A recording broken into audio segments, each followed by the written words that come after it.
estimated to be coming in from federal funds, and then there was $2.7 billion that was going to come in from local resources.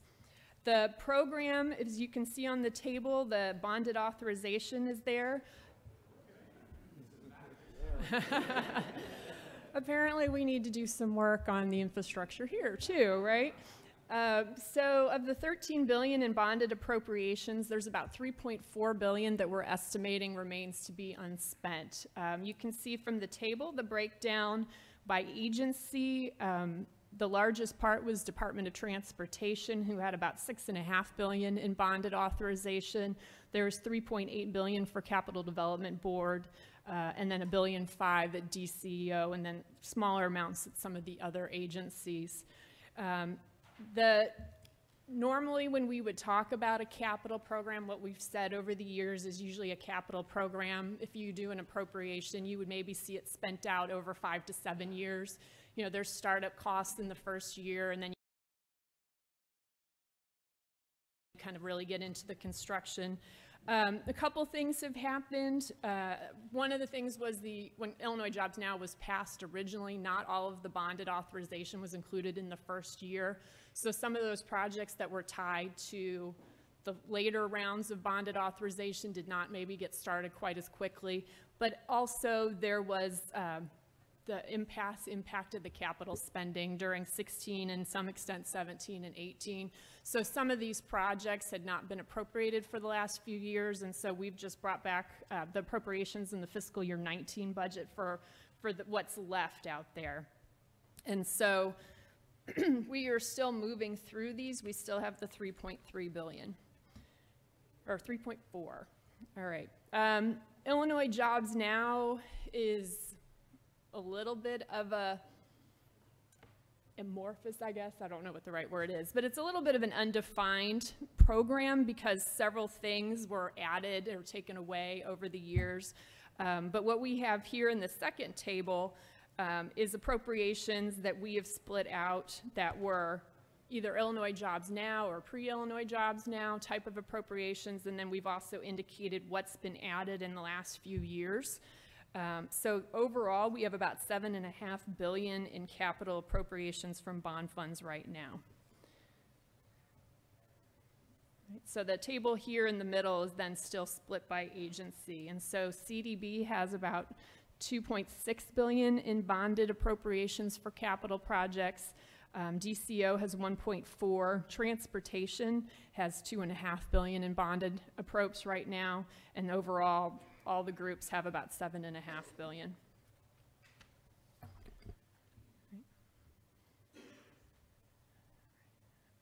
One of the things we have tried to do here for you is then show you also what's been added. That's the $2 billion in that middle column. So the pre-impasse, pre-2016 appropriations includes Illinois Jobs Now, and then appropriations that still have been kind of hanging out even from earlier than that. There are some projects that are out there, and the agencies will be able to answer that a little bit better, but there's some ones where it's not really sure if that project's going to happen. So I do think there's some room to kind of review the capital bill and see what we can do to maybe clean up some of these appropriations and reallocate those funds. All right. So the last table we have on here is fiscal year 2019 appropriations and authorization by fund. So this is going to be a little bit of a different approach than talking about it by agency.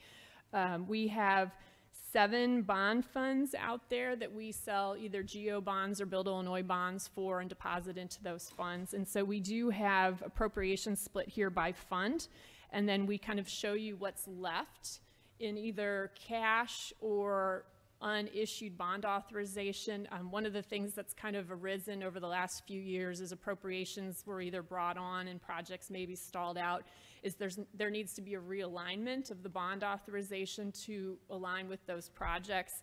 And so what we've shown here is, Capital Development Fund has about $3 billion in bonded appropriations, but only really about $2 billion in either cash or remaining bond authorization to fund those commitments. School construction, anti-pollution, and transportation A funds, those line up pretty well, but transportation B is going to be short a little bit if all those projects get funded. And then the Build Illinois Bond Fund, there's about just under $1.6 billion in appropriations from the Build Illinois Bond Fund, and about $784 million in either cash in the fund or remaining bond authorization for us to issue against. So altogether, that's about $1.7 billion in what we would need to increase bond authorization just to fund the projects that we have out there. We also do a quarterly capital report on kind of the updates by line. It's very, very long. I don't know if you've seen it, but we do have a quarterly capital report. In that report, we do outline estimated expenditures and total project costs for all the ongoing capital projects and those projects expected to begin within the current fiscal year. We do provide that on a project level basis, but the agencies are kind of making an estimate of what they think the projects are that are going to be released for the rest of the year. We do think there could probably be some improvements in how that report's set up statutorily. We think we could kind of come up with something that would be more useful for everyone. But that is out there that we can go through at some point. And then finally, just so you know, we are kind of trying to get moving on the capital appropriations that were kind of revived in fiscal year 19, but there has been kind of some slower spending this year as those projects are kind of getting the dust shaken off, and we're trying to move forward on those. But those, I think, we'll roll that kind of approach into the overall capital bill. All right, thank you. Alexis, if I could, just for the purposes of maybe getting the committee started, the bottom chart here, could you very quickly tick through, there's 7 bond funds there, and explain what each one of them provide for? Yeah, so the first one is the Capital Development Fund. This fund is primarily used by CDB, but you will see appropriations from there both for DNR, DeWitt, the IT department has an appropriation from there too, but that's going to be for higher education, corrections, conservation projects, state agency projects. The Open Lands Trust is funded from that fund too. School construction is the fund that ISB does the awards for, and then CDB provides the school construction grants for. You can see there's not much left from the school construction program from 10 years ago. Anti-pollution is used by EPA, and that historically they'd use that maybe as seed money for their water revolving fund. They've moved to a little bit different model over the years, so there's not much activity left there. Transportation A was the original highway and road construction fund for IDOT. Those bonds there are repaid by the road fund. The Transportation B is either mass transit or aeronautics, runs through there. And then Transportation D was created as part of Illinois Jobs Now. Those bonds are also for road and highway construction projects, and it's either repaid by the Capital Projects Fund that was created as part of Illinois Jobs Now, and then that last round of authorization from Transportation D that was increased a few years ago, that portion's repaid by the road fund. And then the Build Illinois Bond Fund is more for infrastructure development. There's a bunch of different types of projects in there, but that's where a lot of your economic development is running through there. There is some environmental, and there's been some education purposes through there, but that's the fund that kind of dates back originally to Governor Thompson's program. The Build Illinois bonds are funded by Build Illinois bond sales, which are backed by the state sales tax, and so that's just its own little program. All right, thank you. Sure. The chart right above it is which column reflects what the governor's budget proposal that was released yesterday contains? Is it the last column? Is it in this one? It's not in here. This is just 19. We don't have 20 in here yet. Okay, so this is only 19. Yeah, so the governor did propose some additional CDB authorization for deferred maintenance yesterday, and then there's a little bit for military affairs, but that is not on here. Okay. This is all just 19. Okay. Can you explain to me the differences between the middle two? What's the difference between the middle two columns? The first column that you'll see there is what's estimated to be remaining from all pre-impasse appropriations. So there's not really a fine line there, as some projects were revived after the impasse in a bit of a different form, but the intent of that first column is to capture things that were originated before fiscal year 16, and then the second column there is appropriations that originated after the impasse, and those two together total that final column, which is what our enacted appropriations are for this fiscal year. So column 3 isn't necessarily all inclusive of, or within column 2.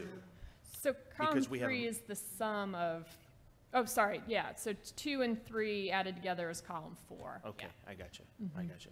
And the reason, the reason is because it was, would it be fair to say it was a moving target in terms of appropriated projects?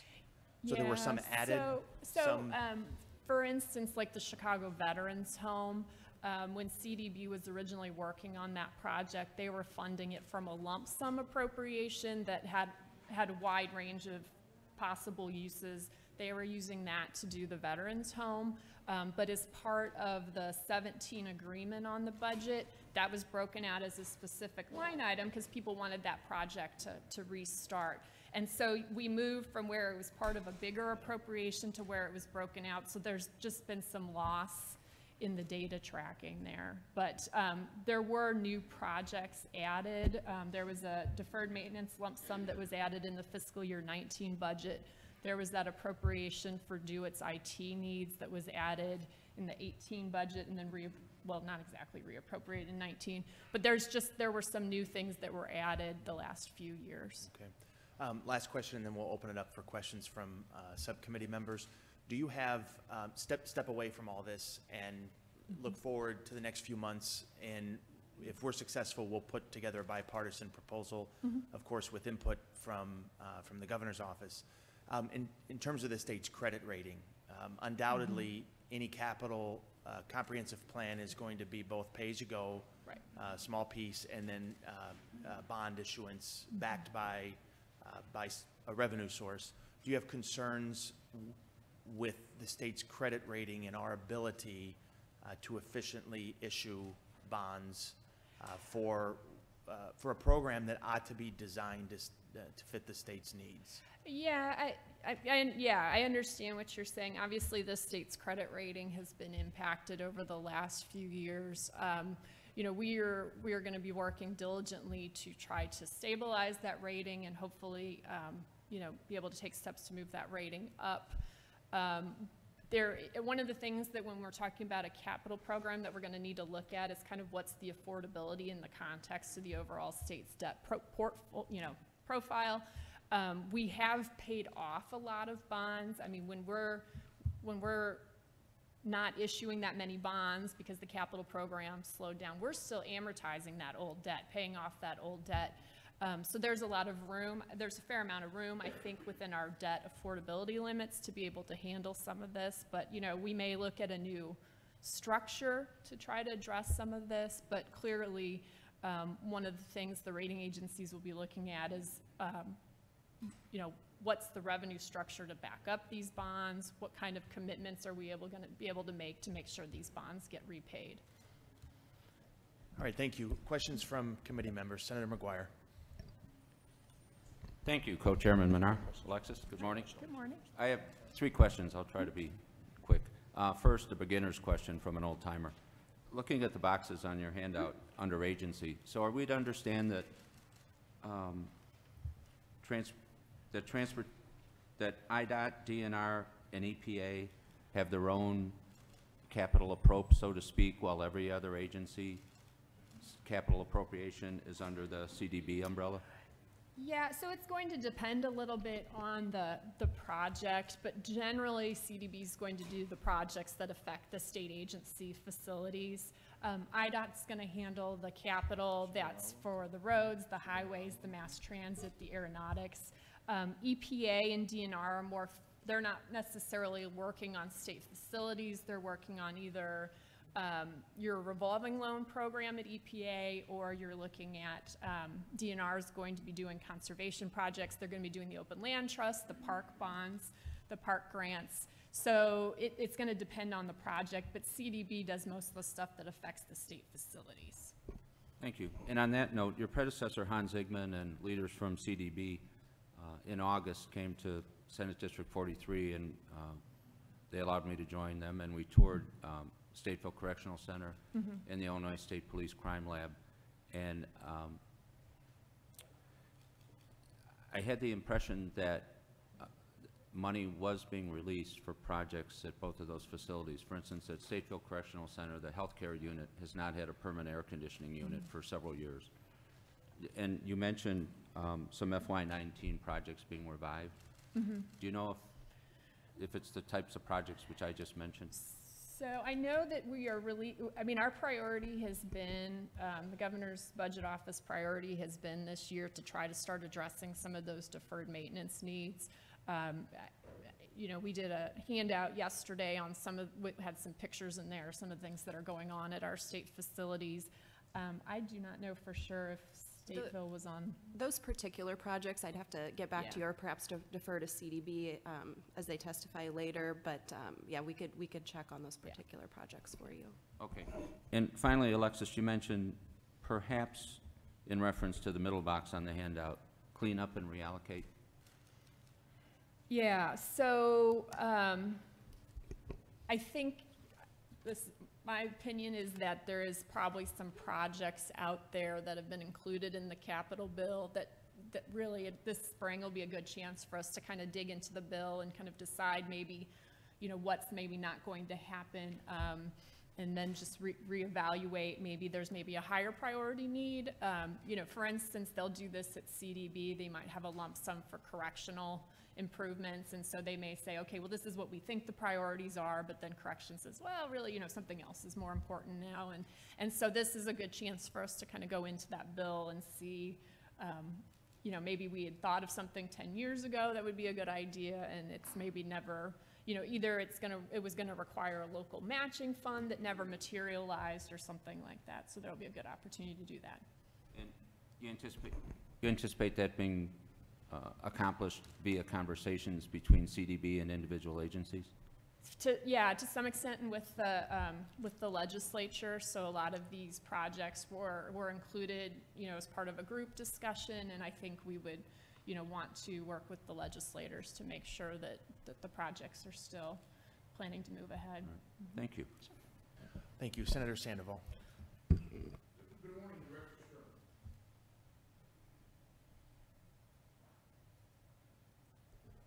I just turned off my microphone. Buenos dias, Director Strum. Yeah.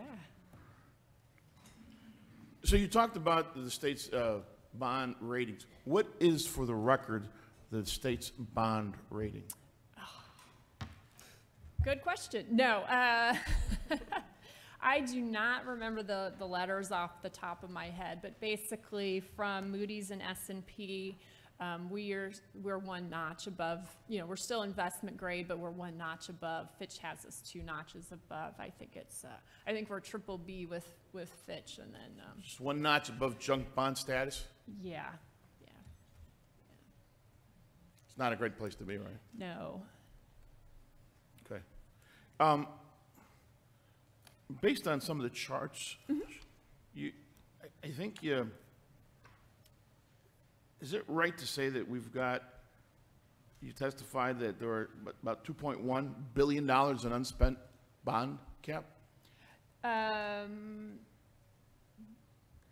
There's about $7.5 billion in bonded appropriations this year, and then we have either between cash or remaining bond authorization, it's about $5.8 billion. So that's. What's the difference for the peanut gallery? So appropriations is just a rack up of the entire appropriation bill. So, you know, the capital bill gets passed by the General Assembly. We add it up by fund. The remaining bond authorization, that's set up in the GO Bond Act or in the Build Illinois Bond Act. And then what we do is as we issue bonds, we basically subtract against that to see what we have left. That's a process we go through with our bond counsel. We review it with the Attorney General's office as we issue the bonds, because we can't sell more bonds than what's authorized by statute. So you're saying that we start off 2019, the new administration, with $5 billion of unspent capital?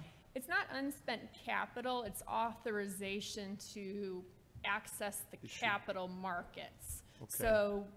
So if And will you be doing that? we will be issuing bonds as cash is needed.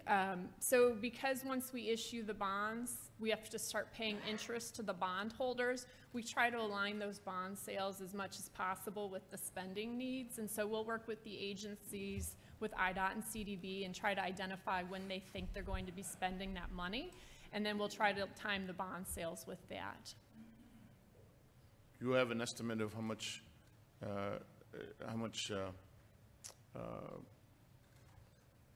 revenue you'll be on the market for in 2019? So what we believe for our baseline capital program right now is that we will need to issue about $600 million in general obligation capital bonds this fall, and then potentially another $500 million in January. We would shift those numbers up if capital is spending more quickly. We would shift it down if capital spends more slowly. If a new capital program is enacted, we would obviously reevaluate those numbers based on the spending needs for the new capital program. And so who will prioritize the needs for the $600 million and the $500 million? Right. So we work with the agencies on kind of what they're able to move forward. So IDOT has their roads and mass transit commitments. You would have to ask IDOT exactly how that works for their prioritization of their spending.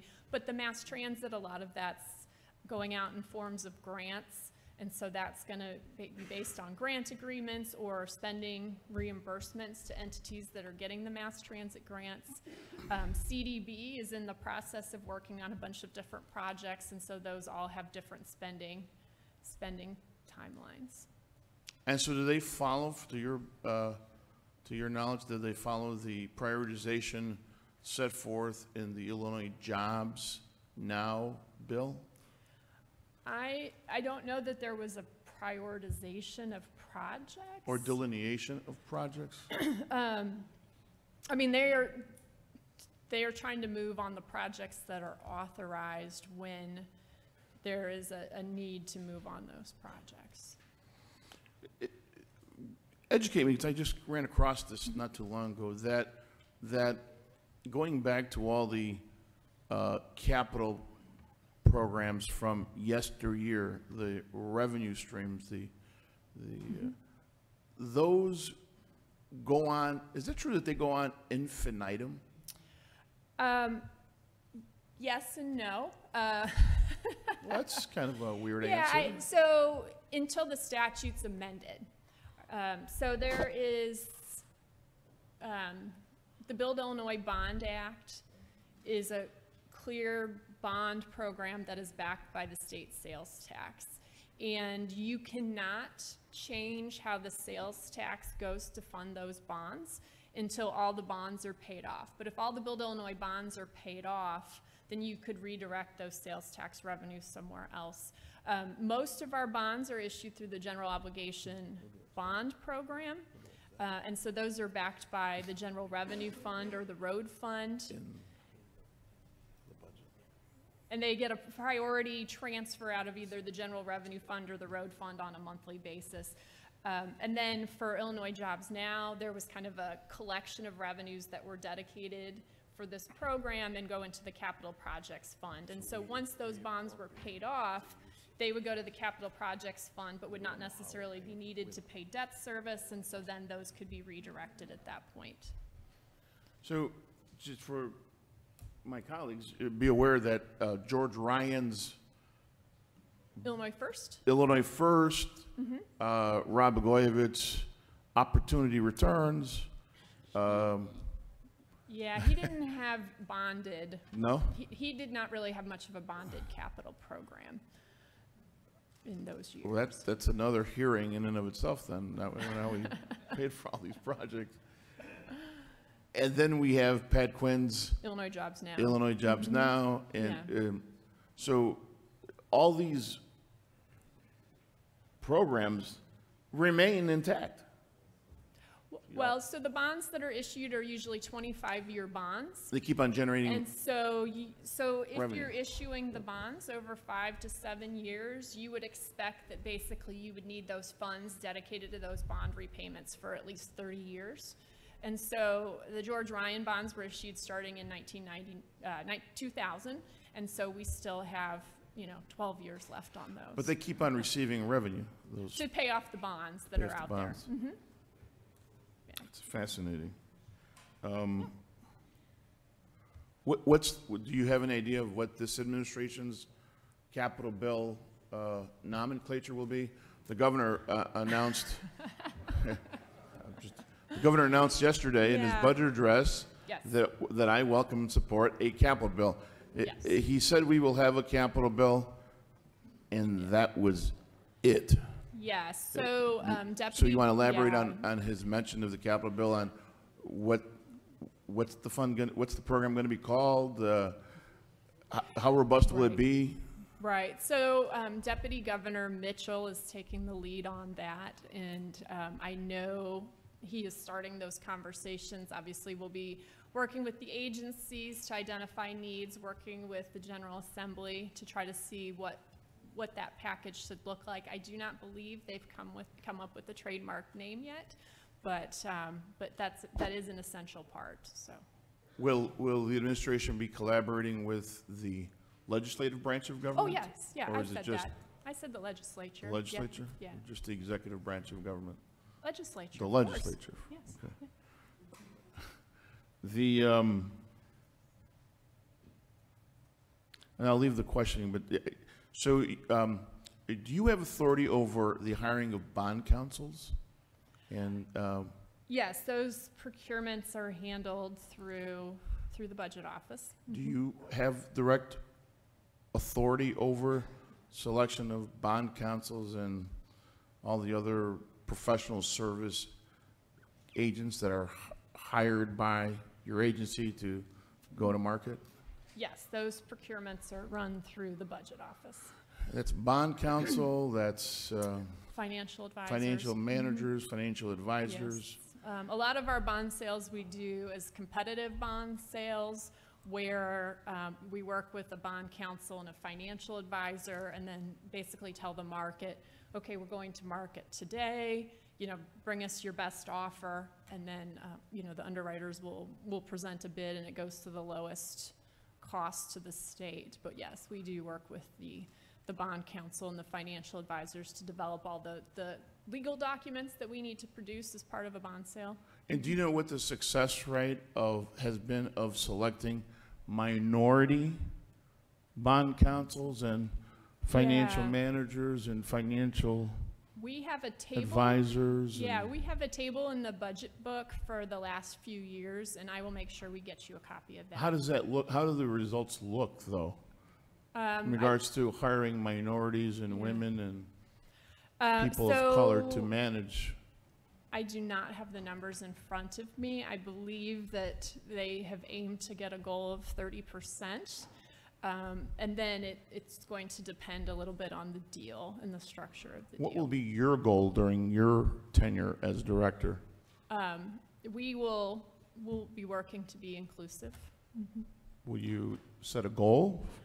I will be working with the governor's office on what that goal should be. Yeah. This is not a conversation we've had yet, but clearly, we look to include a wide range. Do you know what the do you know what the demographic population of the state is today? I do not. Do you know what the Latino population of the state is today? I do not. 17%. That's Do you know what the African American population is today? I do not. 15%. Do you know what the Asian population is today? I do not. Nearly 6%. That's over 35% minority population, not to include women that make up 51%. Right. As you go back and set goals, I would ask you to set your goals based upon the demographics of the minority population of the state. Yeah, yeah. Yes? We will work on that, so. Thank you. Further questions, Senator Rose? Congratulations on your ascension Thank you. to maybe the hardest job in the whole building. I wanted to pick up on a question that was asked by Chairman Sandoval in his earlier remarks. So we've got this sort of discrepancy here in what's available already, which is 5.823 billion if you net back what's actually available in these funds. If that were applied, and I think that the discussion was that a lot of that's spoken for. It's already going to go to this bridge or to that road or to whatever source it might go to. How much of the deferred maintenance backlog that, say, Capital Development Board is going to present to us in a minute will be knocked out by just doing that? So CDB's appropriations, they have about 3 billion. No, CDB's got 2.7 billion in appropriations, and that's going to be a mix of deferred maintenance and new capital projects. I don't have the split with me, but So, and I don't expect that you yeah. would, honestly, today, but I think it's important as we go forward and as groups come up that we look at, because obviously, I think most folks are looking at a capital bill that's larger than what's already available. But I do think we need to be thoughtful and methodical in how we spend whatever dollars are ultimately available. And I'd like to be able to compare apples to apples here and know that if this 5.8 is spent out, how much that lowers deferred maintenance and Yeah. where it lowers it, for example. I don't necessarily need to know every penny, but truthfully speaking, CDB is going to bring us a presentation in a minute talking about how much the deferred maintenance is. I'd like to know how much is being lowered by just what we already have, so we can shoot at the right target. Yep. And that's my only comment. Thank you. okay, thank you. All right, Senator McConkey. Thank you. Real briefly, it's my understanding that we have dedicated funds revenue funds that are going to pay for our capital debt service that we have now.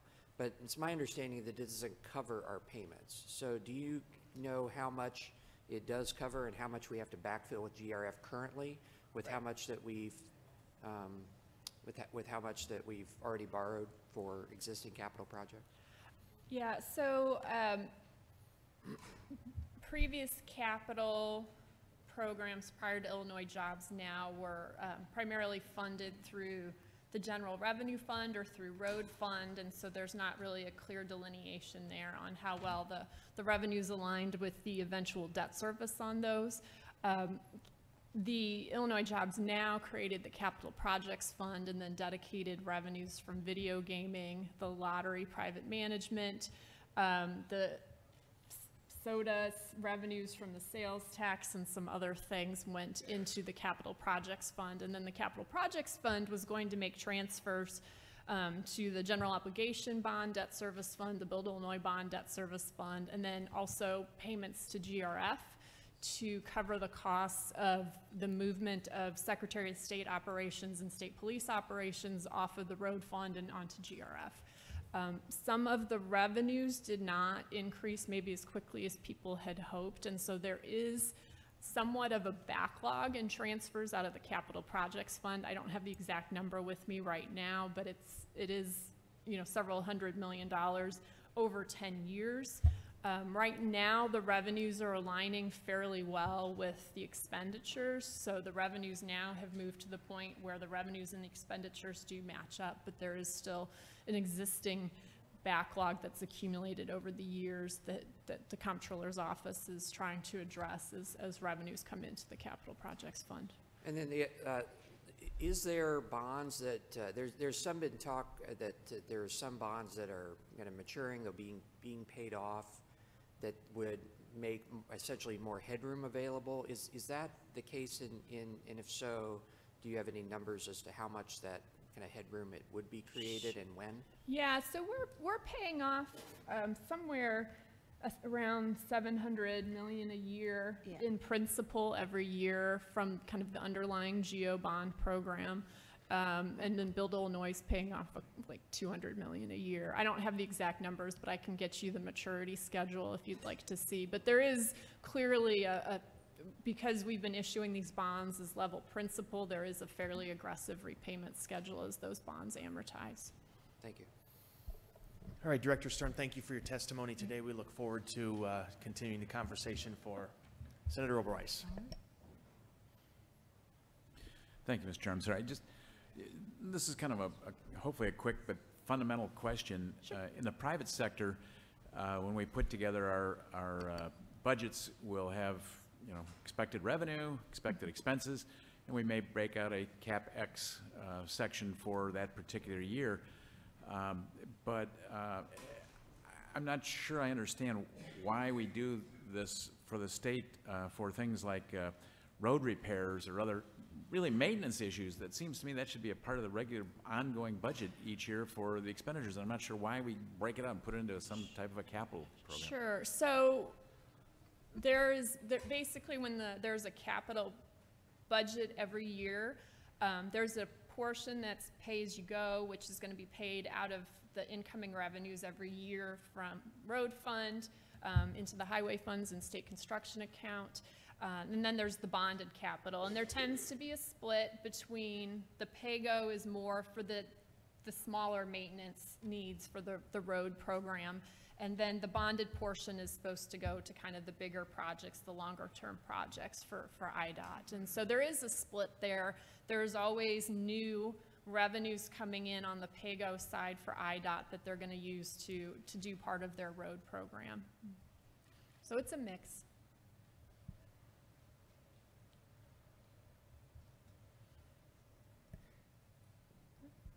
Anything else? All right. Director Stern, thank you. Thank you. And we look forward to continue the conversation with you over the coming weeks. Senator Sandoval in the chair.